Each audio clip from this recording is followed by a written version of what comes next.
Hi, and welcome to Publishing Power. This is JoEllen Taylor Nordström, and I'm here today to talk to you a little bit about what is the difference in editing levels.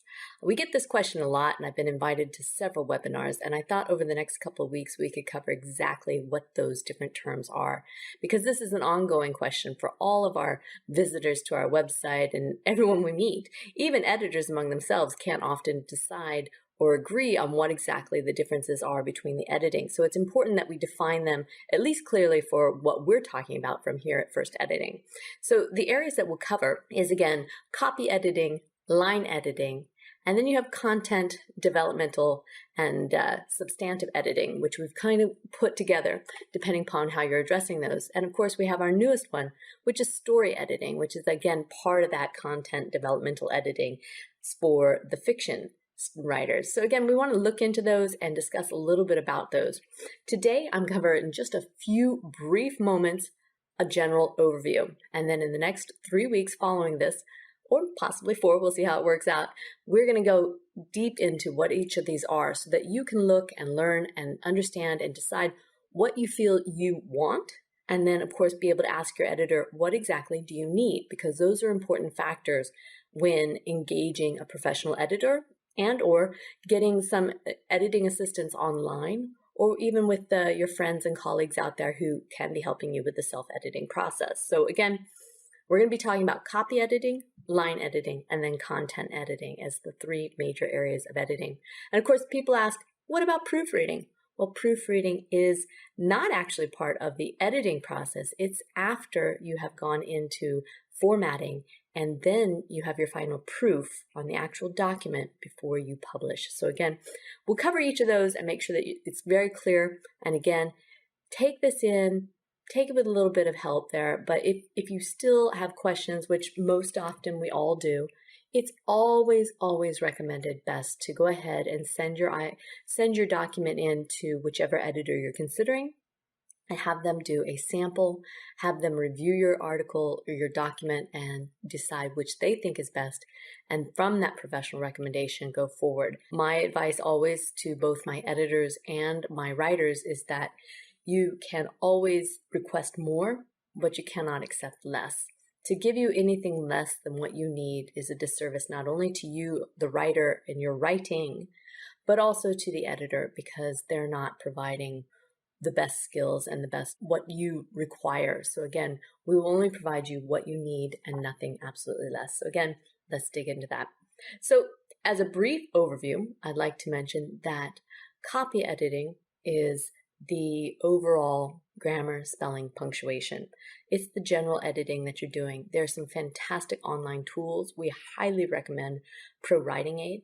It plugs in, it's an extension, it's a different online tool that you can use there. And this is the kind of editing that helps you learn and see all of your crutch words, all of your simple, repetitive mistakes that you may make with anything from apostrophes to commas to dashes and em dashes, etc. So take a look at that. And I do encourage you always to use as many tools in your writing workbox that you can, because again, you're developing your craft, you're developing your skills, and the more you can learn over time, the faster and better writer you become. So again, it is a process. It's not a one-time situation where you get it done and then you're done for life. Of course, I guess if you only write one article or one manuscript in your life, then that might be so. But in general, you are trying to grow and learn as a writer and develop your skills and your crafts. So copy editing is something I recommend that you use daily as a tool just to help you go. Now, when you're in the creative writing process, you may want to ignore that and go back. But to use a tool, again, Microsoft Word's track changes. These are tools that the editors use. And of course, it makes their life easier and faster. And it's also, we're humans. All of us are humans. So we want to make sure that we don't get too far into the story or too far into the subject and not see exactly the small details, which are so important to the first-time reader. Your first impressions are so important. So again, with copy editing, there are tools out there. I do encourage you to have those done. And then as your final edit, you're going to have an editor do that. So that is the last step in editing. Line editing is quite often what your agent or your professor or your colleagues may recommend. Oh, you need to get some editing. If you are completely finished your creative and developmental stage, then they're referring to line editing, and often don't use that. They just say professional editing. And line editing is the baseline level of what you need for most editing as a minimum. So line editing is going to look at each paragraph and the writing skills overall. It's going to look at your smooth writing, your flow, your transitions, your grammar, spelling, punctuation, of course, and then a little bit of the structure, but more on a line to line, a sentence to sentence and paragraph organization, even within the chapter. However, it's not going to go into the overall story arc or the overall presentation or thesis that you're presenting.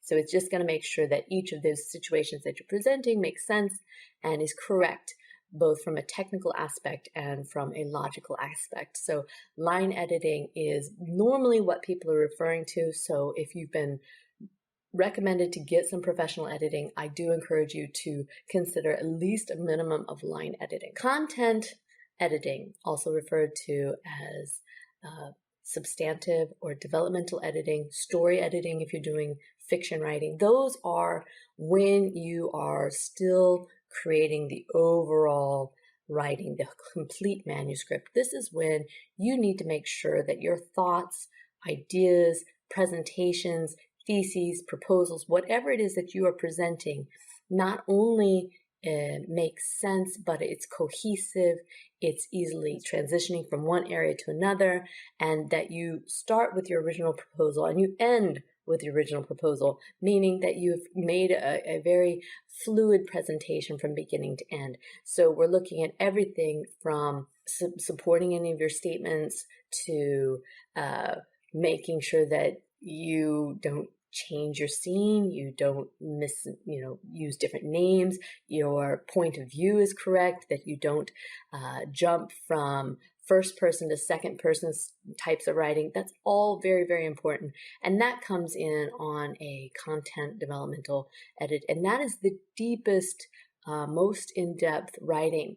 Now, be aware that this type of edit is less concerned with your grammar, spelling, punctuation. So they may do some of that, but that's not the point. So whereas when you're doing a line edit and a content edit, you're trying to see all the red marks. We say, does the manuscript bleed? Does it have so many mistakes that have had to be corrected or updated? Whereas a content developmental edit is helping you to review your overall presentation. It's helping you to review how strong is your story, how strong is your presentation, how strong is what you're trying to achieve. And looking at that from the very, very top level of, if you are nonfiction, is it inspirational, motivational, or educational? If it's one of those three things, are you achieving that? Are your readers engaged in a way that they get what you're trying to say and that they understand and walk away with what you want? And if you have a call to action or a need for them to do something, that you've achieved that. With an academic, are you supporting your proposals, your research there? Are you making sure that everything is supported in a way and presented in a way that is logical and clearly going to be supported by all your peers and the journals for which you're presenting? And lastly, a fiction edit being the point of view, the scene, the conflict, the resolution, the use of all the details and descriptions in there. And so you're looking at it so much in detail that you want to make sure that you're looking at the overall and not being distracted by the grammar, spelling, punctuation, which you will come back to when your story is more formed. So again, there is a unique combination there. So again, determining which level of editing you want and or need is determined by where you are in the writing process, what level of writing skills you have developed over the years, and then also what do you want? So we take a look at those three things and we'll get back to them. But again, it's either going to be copy, line, or content editing. And we're going to dig deeper into those in the next couple of weeks. But just be aware that take a look at those. And again, if you don't know, or if you're still confused, or you're considering these different options, talk to a professional editor, have them review your entire article, your entire manuscript, so that they can see from beginning to end what you need.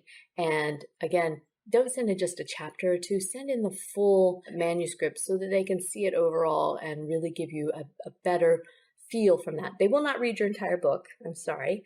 At least we won't hear it first editing, because that does take a huge amount of time, but we do offer free samples. So send it in. To us or to any other editor that you're considering. They should be willing to take a look.